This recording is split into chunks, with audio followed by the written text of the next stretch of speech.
What if the reason money hasn't changed for you is because you haven't changed how you see it?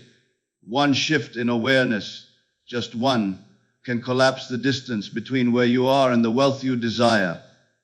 Today, you will learn a single mental shift that reprograms your relationship with money at the deepest level. This is not about hustling harder, waiting longer, or hoping better. It is about assuming a new identity so completely that wealth is forced to meet you there. Stay with me. This can change everything. Money is not responding to how hard you work, how many hours you grind, or how exhausted you feel at the end of the day. It is responding to something far deeper and far more powerful, the image you carry of yourself. Your financial circumstances are not random, unfair, or accidental. They are a living reflection of the identity you silently accept as true. Every total in your bank account, every bill that feels heavy or effortless, every opportunity that appears or disappears is echoing back the story you believe about your worth, your safety, your value, and what you think you deserve. Most people try to change money by fighting the external world. They push harder, stress more, chase opportunities, jump from system to system, all while carrying the same internal self-image. Then they wonder why nothing truly changes. They may earn a little more here or there, but the baseline always returns to what feels familiar. That is because the subconscious mind is always restoring you to what it believes is normal for you. If struggle feels normal, wealth will feel unstable. If lack feels familiar, abundance will feel temporary. If stress feels natural, peace will feel suspicious. The mirror always restores the original image. Your self-concept is the silent architect of your financial life. It determines how you negotiate, what you tolerate, what you expect, and what you allow. Two people can perform the same action, work the same job, invest in the same way, and receive radically different results because they are operating from two different assumptions of self. One expects success as a matter of identity. The other hopes for it as a matter of luck. Expectation always outperforms hope. Look closely at your internal dialogue about money. Do you secretly believe it is hard to come by? Do you view wealth as something reserved for other people? Do you feel guilty wanting more? Do you associate money with stress, conflict, or disappointment? These hidden agreements become commands to your reality. You do not rise to the level of your desires. You fall to the level of your self-concept. The mirror does not judge what you believe. It simply reflects it with precision. If you see yourself as someone who barely gets by, life will confirm it. If you see yourself as someone who is constantly trying to fix money problems, you will always find more problems to fix. If you see yourself as someone who is safe, supported, and valuable, reality reorganizes around that assumption without struggle. The reflection always follows the image. This is why so many people sabotage breakthroughs right after they arrive. An unexpected financial gain appears, but the identity has not yet expanded. The mind says, "This is too good to last," and so it doesn't. The mirror snaps back to what feels internally accurate. The money leaves, the opportunity dissolves. The pattern resets, nothing was taken from them. The mirror simply returned them to the version of themselves they still believe to be true. To change the reflection, you must change the story you are living inside, not by forcing positive thinking, but by redefining who you believe you are in relation to money. This begins with awareness. You cannot transform what you refuse to observe. Pay attention to the emotional tone behind your financial thoughts. Are they rooted in trust or fear, expectation or tension, expansion or survival?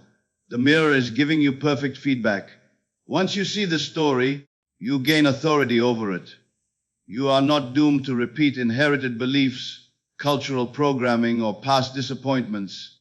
Those are learned identities, not permanent truths. The moment you decide that your past no longer defines your financial future, the mirror begins to distort in your favor. That distortion is not fantasy. It is the early phase of transformation. As your internal identity shifts, your outer world will begin to respond in subtle but undeniable ways. You will notice different ideas appearing with ease. You will have conversations that lead to unexpected openings. You will feel drawn toward actions that once felt intimidating. You will tolerate less, expect more, and move with a quiet confidence that did not exist before. None of this is forced. It emerges naturally from alignment with a new self-image. This is why trying to manifest money without identity change feels exhausting. You are asking reality to deliver a reflection that does not match the image being projected. The effort creates tension instead of flow. When the image changes, effort becomes precision. The same actions produce greater results with less resistance because they are now congruent with who you believe yourself to be. You are not here to beg life for abundance. You are here to decide whether abundance matches your self-definition. The mirror only responds to certainty, not pleading. When you no longer question your worth, your value will stop being questioned by the world. When security becomes your identity instead of your goal, money begins to move differently toward you. Not as an emergency solution, but as a natural byproduct of alignment. Your reflection will never outperform your self-image, but it will also never underperform it. The mirror is always exact. That is the empowering truth. Nothing is wrong with your potential. Nothing is missing from your future. Only the story you are telling about yourself determines the size of the reflection you receive. Change the story, and the mirror has no option but to change with it. Wanting keeps your entire life suspended in delay.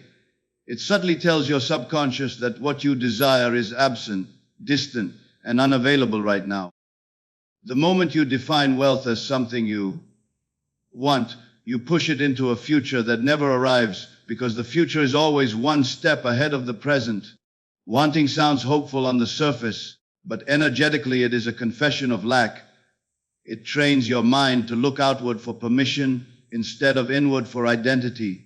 And as long as money exists as a wish instead of a state of being, it will continue to feel just out of reach. Being is entirely different. Being is not emotional excitement. It is calm certainty. It is the quiet decision that financial security is no longer a goal you chase, but a condition you occupy. When you shift into being, you stop asking, "How will I get there?" and begin moving as though you are already there. This single change collapses time. The future no longer holds your abundance because you have accepted it in the now. The mind always organizes behavior around identity. A person who wants wealth thinks, speaks, and chooses like someone waiting for permission. A person who is secure thinks, speaks, and chooses from stability. The difference appears subtle but compounds into massive divergence over time. One hesitates, overthinks, and undersells. The other evaluates, decides, and moves with composure. One reacts emotionally to money. The other relates to it rationally. The outcomes inevitably reflect those inner positions. When you assume that you are already financially secure, you stop making choices from fear. You no longer grasp at opportunities out of desperation or settle for conditions that erode your value. You negotiate differently. You invest differently. You walk away from misaligned situations without panic, not because you are reckless, but because your nervous system is no longer operating from survival mode. Survival thinking shrinks options. Security thinking expands them. Desire creates strain. Assumption creates alignment. Strain feels like pressure, urgency, and inner conflict. Alignment feels like steadiness, clarity, and inevitability. The moment you step into the state of being financially secure, your subconscious begins filtering reality in your favor. You notice opportunities you previously ignored. You interpret risk differently. You act before fear can sabotage momentum. These are not mystical shifts. They are neurological and behavioral responses to identity. People often believe they must wait for external proof before they can feel secure. This reverses the order of creation. External proof follows internal acceptance, not the other way around. If you wait for money to feel safe, you will keep signaling insecurity. When you decide that safety is now your inner state, regardless of temporary numbers, the external begins conforming to that decision.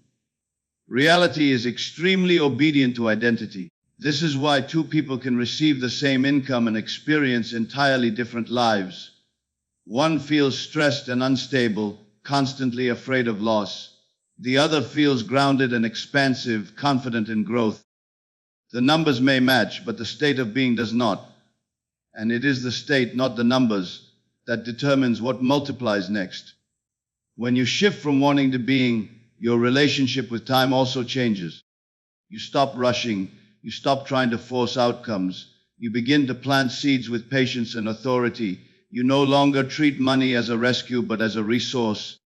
This calms the nervous system, which sharpens decision making. Calm people make better financial moves than anxious people. This alone can change the direction of a lifetime. Being does not mean pretending or ignoring reality. It means interpreting reality from a higher position of self.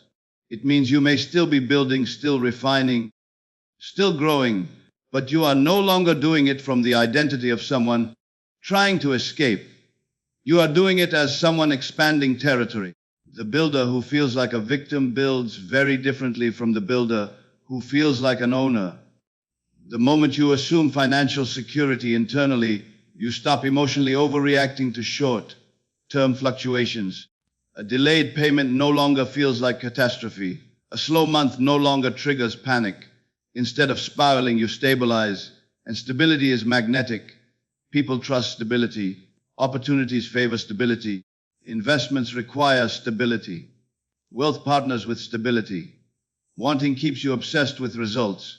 Being keeps you focused on alignment. When you are obsessed with results, every delay feels threatening. When you are aligned, delays become strategic. You understand that timing is not punishment, it is positioning. This removes friction from your progress. You stop exhausting yourself emotionally, and that recovered energy flows directly into higher level thinking and action. The most overlooked effect of being is how it reshapes self-respect. When you stop seeing yourself as almost there, you stop tolerating environments that reinforce scarcity. You exit low-ceiling rooms. You stop shrinking your voice. You stop rationalizing disrespect in the name of survival. You move differently because you believe differently. And the world responds differently because you are no longer approaching it as a petitioner. Wealth is not pulled into your life by hunger. It is drawn in by congruence. Congruence is when your internal identity, emotional state, and daily behavior are all aligned with the same assumption, that you live from sufficiency, not toward it. When that alignment locks in, opportunities do not need to be chased, they intersect you. The shift from wanting to being is the moment money stops feeling like a distant rescue and starts feeling like a natural extension of who you are becoming. You no longer ask if it is possible. You only decide how it will express next. And once you cross that line internally, your life can no longer remain the same externally. Most people rehearse the middle of their story instead of the ending. They visualize effort, obstacles, waiting, and stress. They imagine how hard it will be, how long it might take, and how many things could go wrong. Even when they try to be positive, they often picture themselves on the way instead of already arrived. This keeps the mind locked into process instead of fulfillment. The subconscious does not respond to long journeys filled with struggle. It responds to conclusions that feel finished and real. When you go straight to the end, you remove delay from the equation. You stop feeding the nervous system images of lack and effort, and you begin feeding it the feeling of completion, not excitement, not fantasy, completion. The quiet emotional certainty that the outcome is settled. This is what trains the subconscious to reorganize your life in harmony with that conclusion. Struggle-focused thinking conditions your mind to expect resistance. Every time you visualize yourself fighting for money, you strengthen the identity of someone who must fight to survive. That identity then shapes your behavior, your reactions, and your stress levels. It narrows your perception and keeps you scanning for threats instead of openings. Even when opportunities appear, they feel unstable because they contradict the internal narrative of constant effort. Affirming lack does the same thing in subtler form. Statements like, money is coming, I will be free one day, or things will get better, sound hopeful, but they secretly affirm that freedom is absent right now. The subconscious does not analyze grammar. It absorbs implication. And the implication is that you are currently without. It then works to maintain consistency with that assumption. Going straight to the end means you bypass the entire storyline of struggle. You stop asking how it will happen. You stop mentally organizing the steps. You stop negotiating with time. Instead, you settle into the emotional position of the person who has already arrived. Not arrogance, not impatience. Arrival. This inner arrival is defined by how you feel when thinking about money. No urgency, no tightness, no compulsive checking. No emotional spike when you receive it, and no emotional collapse when it is delayed. Just grounded certainty. This emotional tone is the signal the subconscious obeys. It treats emotional certainty as instruction. Your subconscious is not motivated by words. It is motivated by emotional states that feel natural. When financial freedom feels hypothetical, the mind treats it like fiction. When it feels normal, the mind treats it like memory. And the body responds to memory with automatic behavior. Your choices change without force. Your timing sharpens without anxiety. Your tolerance for misalignment drops without effort. This is why trying to believe harder rarely works. Belief forced through tension is unstable. Assumption is belief without effort. It is belief that has become identity. When you assume the end, you are no longer trying to convince yourself of anything. You are simply occupying a position of knowing. And knowing is much more powerful than hoping. To assume the end is to mentally live from the state you desire instead of toward it. You no longer ask, what if this works? You quietly move from, this is my life now. You still take action, but the action is no longer driven by fear of failure. It is driven by alignment with what you already accept as true. That shift alone changes the quality of every decision you make. The subconscious always works to validate what you accept as reality.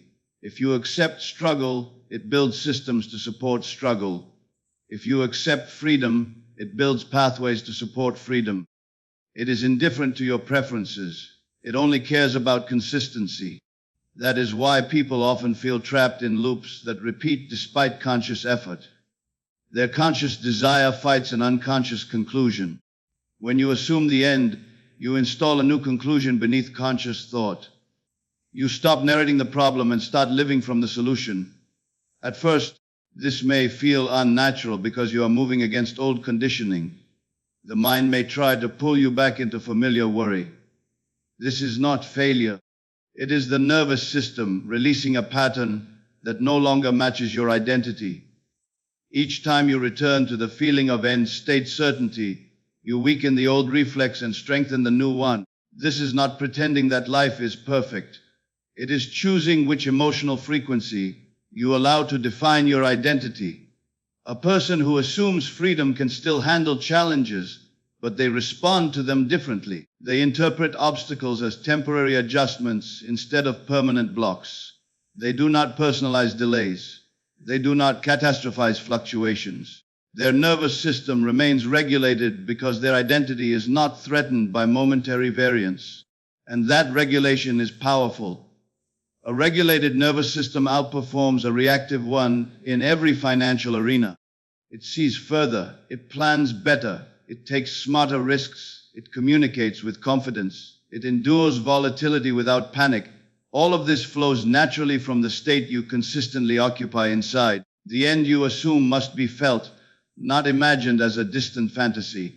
The feeling is not excitement or euphoria. Those are too volatile. The end feels ordinary, it feels safe, it feels settled. That ordinariness is what tells the subconscious this state is real. When something feels extraordinary, the mind categorizes it as unlikely. When it feels normal, the mind builds around it. You do not need to force the details of how the outcome will appear. In fact, the more you try to micromanage the path, the more resistance you create. End states organize details automatically. When the destination is fixed internally, the route rearranges externally without your conscious control.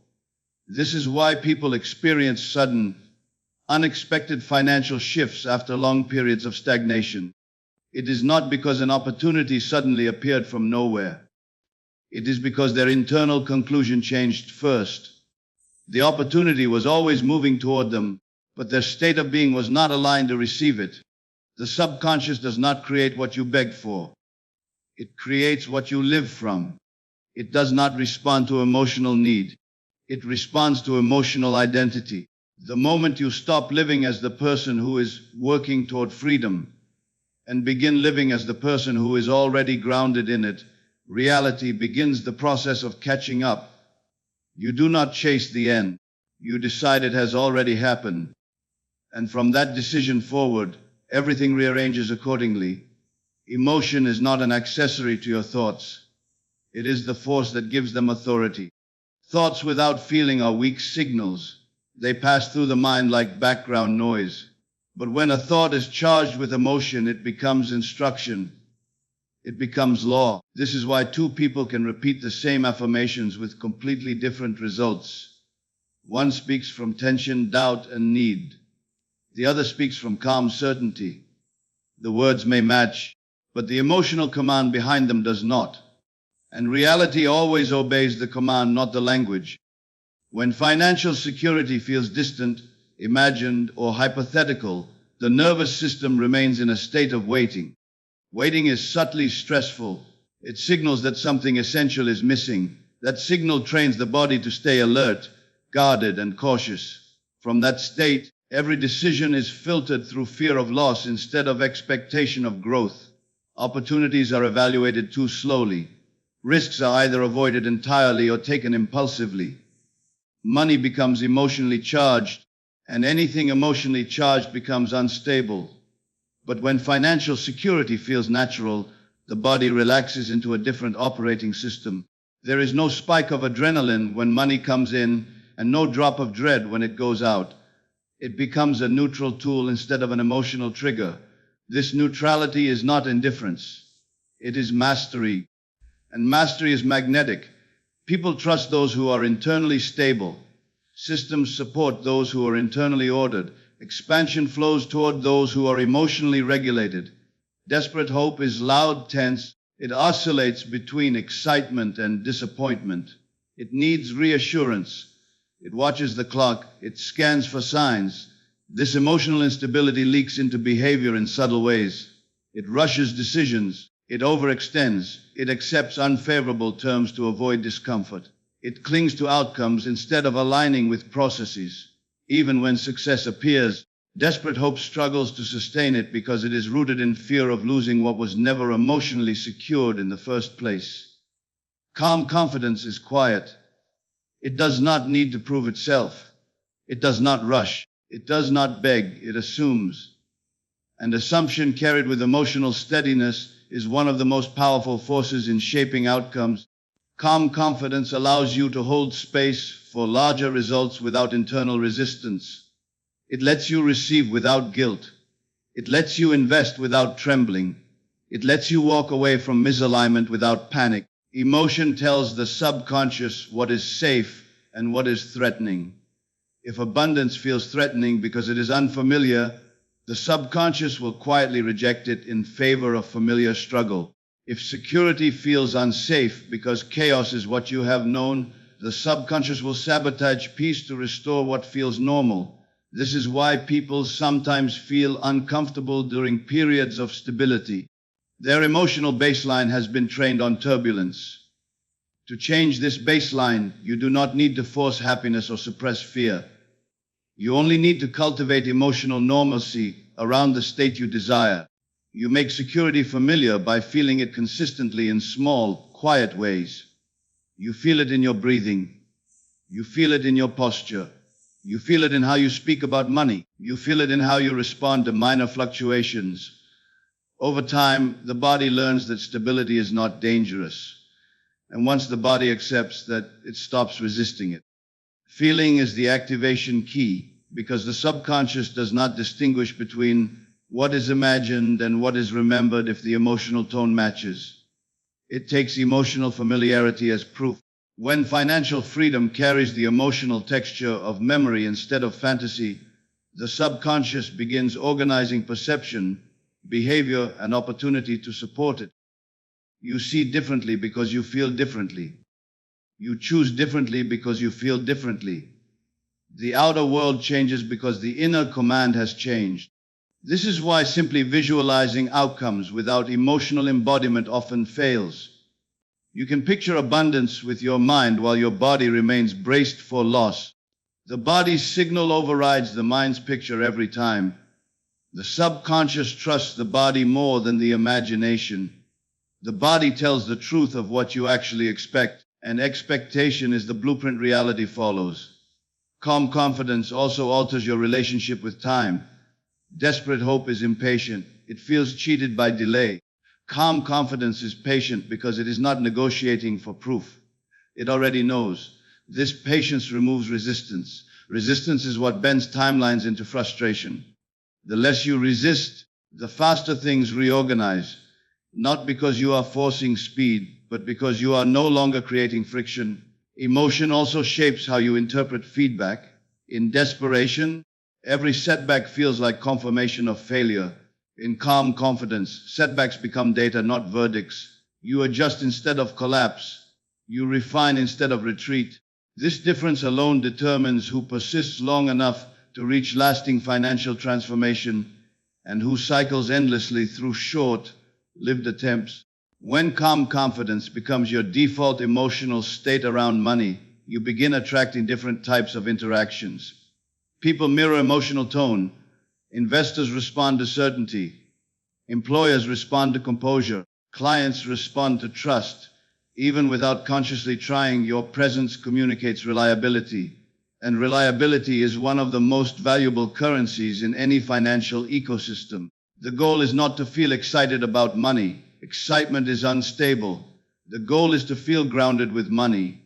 Grounded feelings last. They do not depend on circumstances. They anchor you through growth phases and correction phases without throwing you off course. Grounded people accumulate. Reactive people oscillate. As this emotional baseline stabilizes, wealth becomes easier to hold. Not because it magically appears, but because you are no longer internally rejecting it. You are no longer creating the emotional conditions that require loss as a form of relief. Loss often feels like relief to a nervous system addicted to tension. When tension dissolves, the need for dramatic cycles dissolves with it. This is the quiet power of emotion. It is not the fireworks of visualization that move mountains. It is the steady hum of internal certainty. It is the unshaken feeling that says, without strain or argument, this is normal for me now. And whatever becomes normal inside you eventually becomes unavoidable outside you. When security is no longer a dream but an emotional residence, reality has no option but to follow. Income is not the starting point of wealth. It is the byproduct of identity. Long before money ever moves in your life, a version of you must exist internally that knows how to receive it, hold it, direct it, and multiply it. People often believe that once they have more money, they will become more confident, disciplined, secure, or empowered. In truth, the sequence is always reversed. You become first, and money follows as a consequence. Every financial result is an echo of the person you believe yourself to be. Your identity governs your comfort zone.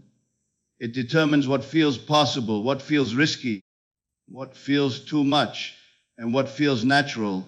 If your identity is rooted in struggle, income increases will feel foreign and unstable. If your identity is rooted in sufficiency, income naturally reorganizes upward to match that inner standard.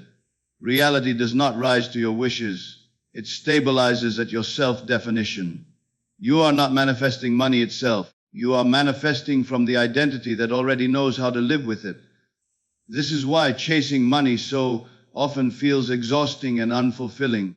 You are running toward an external symbol without becoming the internal structure that can sustain it. When money arrives without an identity shift, it creates pressure instead of freedom. It feels heavy. It feels unsafe, it feels temporary, and eventually it often disappears not as punishment, but as correction back to the familiar self. Thinking differently is the first visible signal of identity change. A person aligned with wealth does not obsess over lack. They do not catastrophize short-term fluctuations. They do not view every expense as a threat or every opportunity as a gamble. Their thinking pattern is strategic rather than emotional. They ask better questions. They plan in longer horizons. They consider leverage systems and sustainability instead of just survival. Speaking differently is the next layer. Language reveals identity. A person trapped in scarcity speaks in limitation. I can't afford it. That's too risky. This always happens to me. A person aligned with wealth speaks in evaluation. Is this aligned? Is this a smart allocation? What is the long-term return? These are not just phrases. They are evidence of an inner posture that no longer negotiates with fear. Choosing differently is the final confirmation. Identity always expresses itself through decisions. You cannot fake this level. The identity of sufficiency chooses patience over urgency. It chooses alignment over desperation. It chooses value over shortcuts. It chooses growth over comfort. These choices seem small in isolation, but over time they carve entirely different life trajectories. One identity compounds upward, the other circles. People often ask what actions wealthy individuals take. They imitate routines, habits, and strategies without adopting the underlying identity. This creates internal conflict. They try to operate at a level their nervous system does not yet recognize as safe. The result is burnout, inconsistency, and self-sabotage. The actions are right, but the identity is not ready, and identity always overrides behavior. When wealth becomes something you chase, it remains external to you. It becomes a moving target that controls your emotional state. Good month, relief. Bad month, panic. This emotional dependency creates volatility. Volatility weakens judgment. Weak judgment creates financial instability. The cycle sustains itself. When wealth becomes something you align with, it stops being a prize and starts being a standard. You no longer chase it emotionally. You organize your life around the kind of person who naturally produces it. This removes desperation from the process, and desperation is one of the biggest blockers of consistent financial growth. Alignment with wealth means your self-image expands before your circumstances do. You begin seeing yourself as someone who manages resources, not just someone who consumes them. You see yourself as someone who directs money, not someone who reacts to it. You see yourself as someone who builds, not just survives. These shifts may be subtle at first, but they completely alter how you move through the world. Identity also shapes what you tolerate. A scarcity-based identity tolerates late payments, unclear agreements, unstable income, and environments that drain energy. A wealth-aligned identity begins to quietly exit these patterns. Not through confrontation, but through self-respect. You stop normalizing what diminishes you.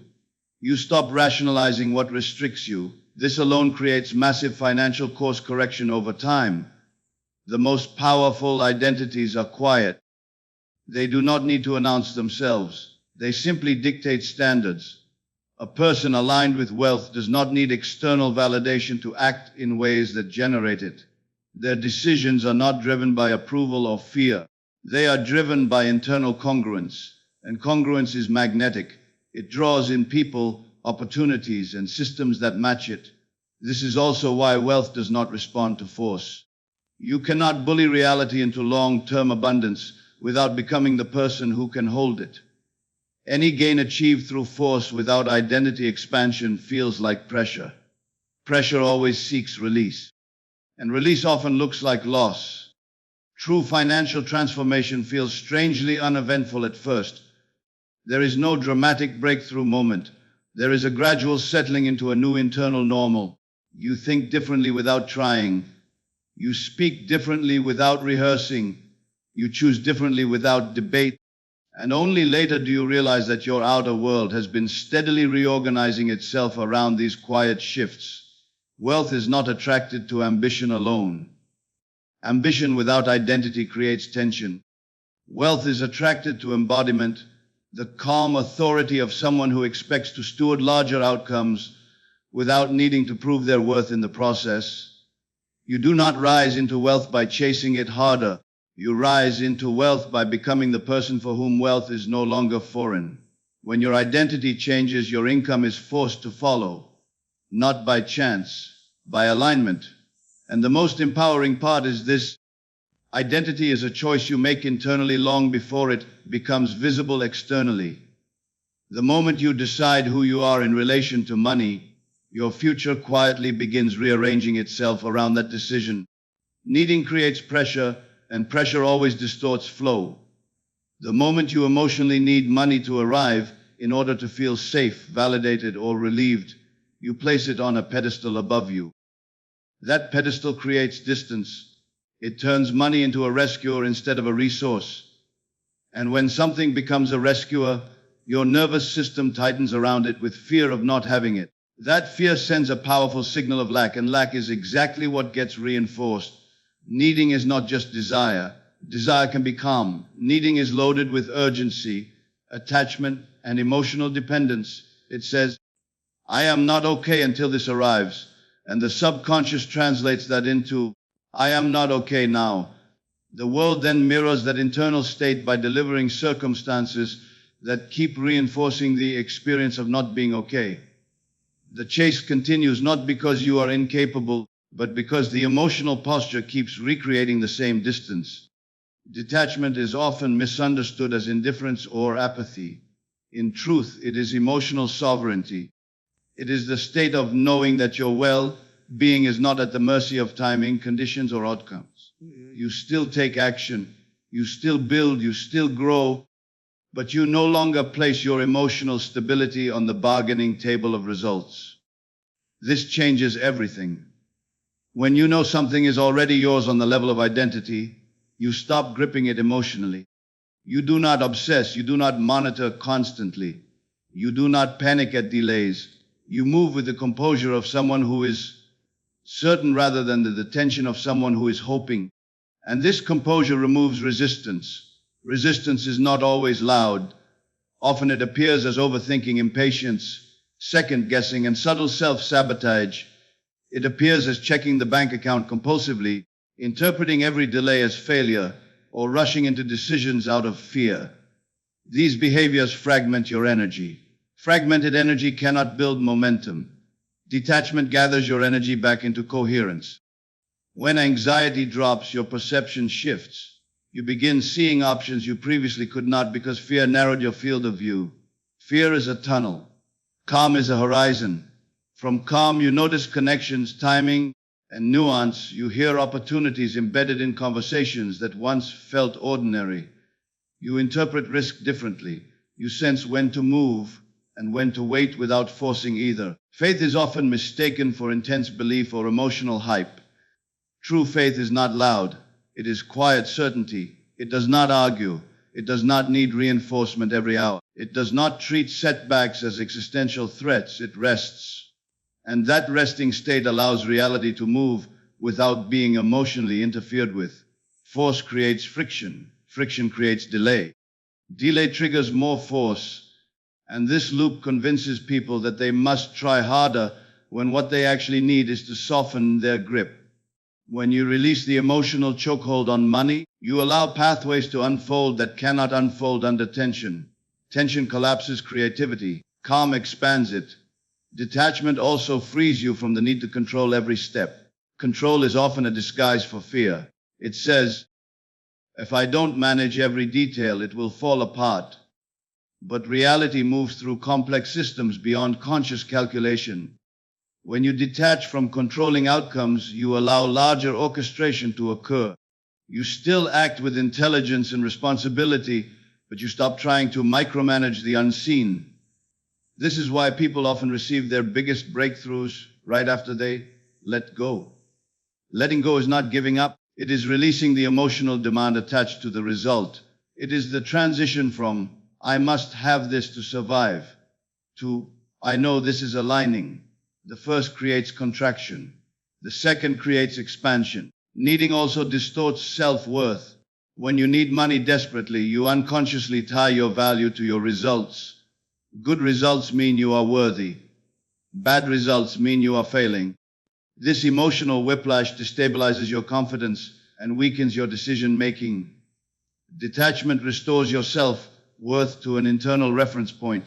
You no longer rise and fall with every fluctuation, and this stability is what allows sustained growth. When you know that money is already yours at the level of identity, you stop coming at life from a bargaining position. You are no longer negotiating with fear. You are choosing from alignment. This changes how you communicate, how you set boundaries, and how you evaluate opportunities. You no longer feel compelled to prove yourself. And paradoxically, this makes others trust your authority more. Detachment does not mean inaction. It means action without emotional strain. You still show up prepared. You still follow through. You still refine your skills, but you do so from a place of grounded expectation rather than nervous urgency. Urgency makes people sloppy. Grounded expectation makes people precise. There is also a physiological component to detachment. Chronic anxiety keeps the body in survival mode.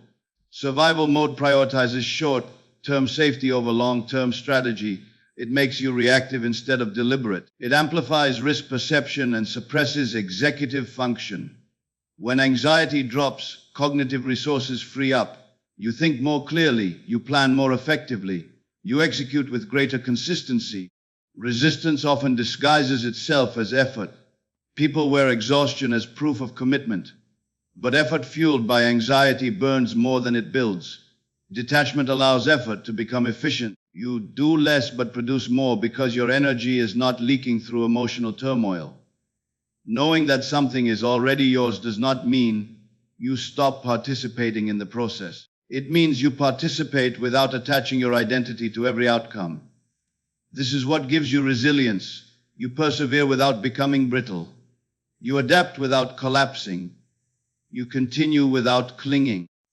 The irony is that the moment you no longer need money to validate your safety is often the moment money begins to move more freely toward you.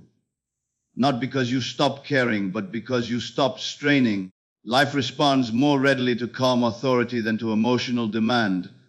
Faith without force is the posture of quiet inevitability. It is the internal state that says, this is aligning, and I do not need to threaten reality to make it happen. And that state is one of the most powerful positions from which to build lasting financial transformation. When anxiety drops, resistance dissolves. When resistance dissolves, flow returns. And when flow returns, results no longer feel chased, they feel arranged. Most people believe change must be dramatic to be powerful. They assume that only massive action, extreme risk, or years of relentless struggle can produce meaningful financial transformation. This belief alone keeps them trapped. The truth is far quieter and far more disruptive to old thinking. A single corrected assumption can outperform years of forced effort. One inner decision, made with clarity and accepted as truth, can dismantle patterns that have operated for decades. Your life does not move according to your hardest work. It moves according to your deepest assumptions. These assumptions operate beneath awareness, shaping how you interpret opportunities, how you respond to challenges, and what you believe is possible for someone like you. When an assumption changes, everything built on top of it must reorganize. That is not inspiration. That is psychological and behavioral mechanics. Consider how many actions in your financial life are automatic. How you react to bills, how you evaluate risk, how you negotiate, how you price your value, how you decide whether to wait or move. Most of this happens without conscious debate. It happens from belief. When the belief changes, the automatic reactions change with it. And when the reactions change, the outcomes have no option but to follow. People often underestimate the power of small mental shifts because they are invisible at first. You may change one interpretation, one expectation, one assumption about what you deserve or what is possible. Nothing dramatic appears to happen immediately, so the mind dismisses it as insignificant. But internally, the trajectory has already changed. And trajectories, once changed, always lead to different destinations. Struggle feels productive because it is loud. Belief changes feel unproductive because they are quiet. But every major financial breakthrough is preceded by a silent internal pivot. Someone stops seeing themselves as unlucky. Someone redefines what they tolerate. Someone decides that instability is no longer normal. Someone releases the idea that success requires suffering. These shifts rarely come with fireworks. They arrive as decisions that simply feel right. And from that moment forward, the person's life begins to reorganize without obvious strain. One corrected assumption can instantly remove years of friction. If you have assumed that money is hard to keep, you will unconsciously create reasons for it to leave. Correct that assumption, and your behavior around money becomes more deliberate without force. If you have assumed that opportunity is rare, you will rush and settle. Correct that assumption, and you begin evaluating instead of chasing. If you have assumed that wealth belongs to others, you will hesitate at every threshold. Correct that assumption, and you step forward without apology. You are not fighting circumstances as much as you are reenacting conclusions. Those conclusions quietly dictate your decisions, and decisions compound. That is why one belief can shift an entire income level. Not because belief magically deposits money into your account, but because it rewires the decision-making pattern that produces your financial reality. A new income level is rarely achieved by working harder in the same identity. It is achieved by thinking differently at a foundational level. When you change what you assume is normal for you, you change the ceiling of what you allow. And what you allow is what you repeatedly choose. Years of struggle often persist not because someone is incapable, but because they are loyal to an outdated belief. They are loyal to an identity inherited from family, reinforced by past failures, and normalized by environment. That loyalty is unconscious, yet it dictates their limits with precision. The moment they withdraw that loyalty and choose a new assumption, the old pattern begins to collapse. A single inner decision can rearrange decades of financial difficulty because it interrupts the loop. It stops the automatic repetition of the same reactions to the same triggers. It introduces new behavior into familiar situations.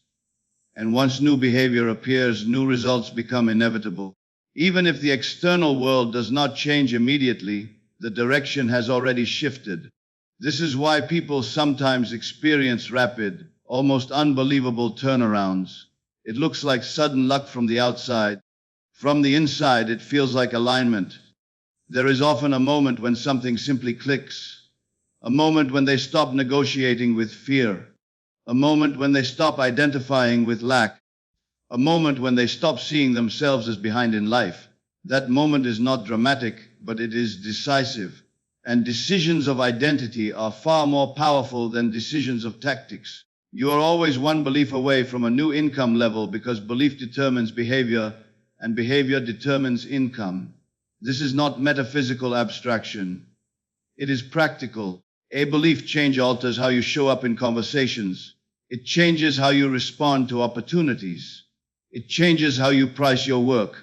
It changes how you tolerate treatment. It changes how long you persist. All of these feed directly into financial outcomes. This also means that waiting for external conditions to give you permission to believe differently is unnecessary. The permission is internal. You are not required to earn new assumptions through suffering. You adopt them through decision. And when you do, your life begins the process of reorganizing to meet you there. People often assume that because a belief feels small, its impact will be small. But beliefs are not measured by how loud they are. They are measured by how deeply they are accepted. A quiet assumption held with certainty will outperform a loud affirmation repeated with doubt every time. Small mental shifts also protect you from burnout. When you believe that progress must be painful, you unconsciously create pain as proof of commitment. When you release that belief, you allow efficiency to replace exhaustion. You stop equating struggle with worthiness. This alone can add years of productive clarity to your life. What feels like a minor reinterpretation today can become the defining pivot of your future. Most people never trace their success back to a single dramatic action. They trace it back to a moment when they stop thinking about themselves the same way. You do not need to overhaul your entire personality to change your financial life.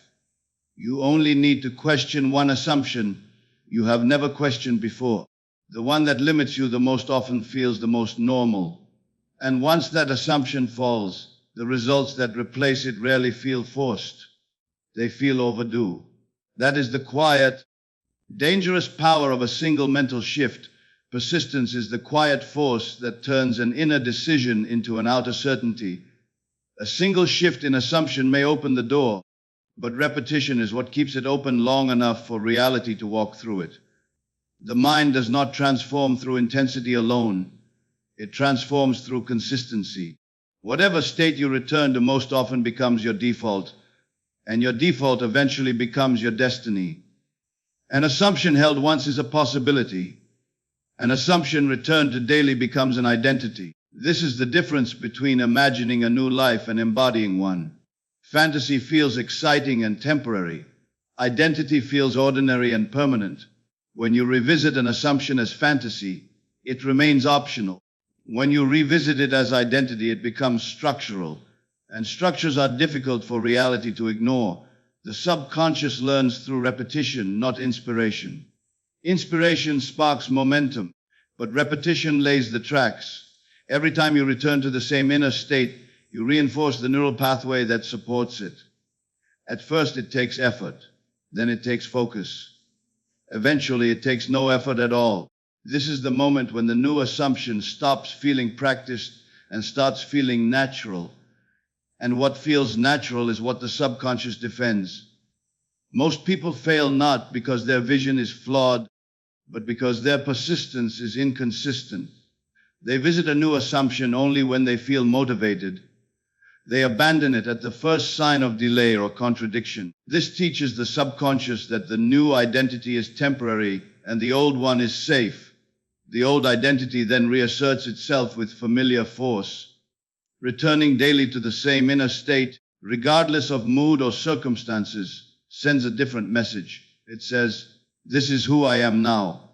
Not because results have proven it, but because consistency has installed it. The subconscious does not require external validation to accept a pattern. It requires repetition with emotional neutrality. When you return to the state without drama, without forcing emotion, without bargaining for proof, the identity stabilizes. At first, the state may feel unreal. That is normal. Anything unfamiliar feels unreal until it becomes familiar. Familiarity does not come from wishing. It comes from exposure. Each return is another exposure. Each exposure weakens the old pattern and strengthens the new one. Over time, the unreal stops feeling foreign. Then it becomes neutral. And finally, it becomes obvious.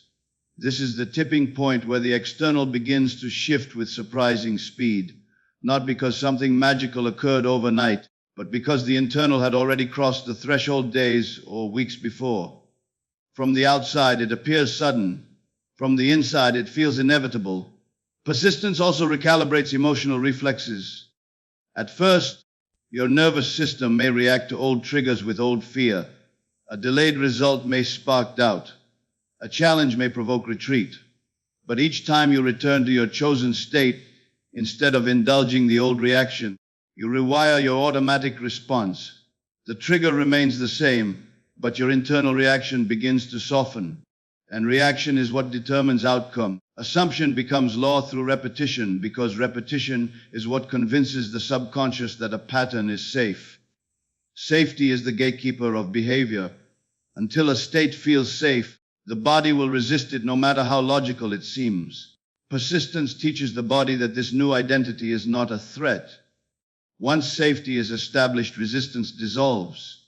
Returning daily does not mean obsessing. It means gently re-entering the state without strain. It means speaking from it, choosing from it, and responding from it even when circumstances seem to contradict it.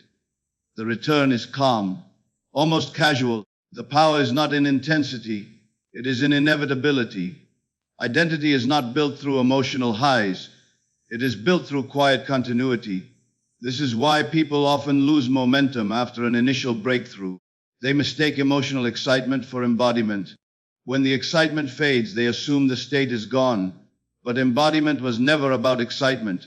It was about consistency. As repetition continues, your self-talk changes without conscious effort. Your expectations shift. Your standards adjust. You notice yourself interpreting events differently. Situations that once triggered panic now trigger problem solving. Conversations that once made you shrink now invite participation. Money that once felt heavy now feels neutral. These are not surface-level changes. These are signals that the assumption is taking root. Eventually, the external world begins to reflect back what the internal has already normalized. Opportunities appear that match your new posture. People respond differently to your presence. Timing seems to align with less friction. These are not rewards. They are confirmations. They occur not because you demanded them, but because you remained consistent long enough for the reflection to catch up. What once felt unreal now feels unavoidable because it no longer conflicts with who you believe yourself to be. There is no longer tension between your internal identity and your external life. They match, and when they match, momentum compounds. Persistence also immunizes you against temporary setbacks. When your identity is anchored through repetition, you no longer interpret challenges as proof that nothing is working. You interpret them as part of the process. You remain steady instead of reactive. This steadiness preserves momentum. Most breakdowns do not come from the size of obstacles. They come from loss of internal continuity. Returning daily also prevents you from reverting to unconscious default patterns under stress.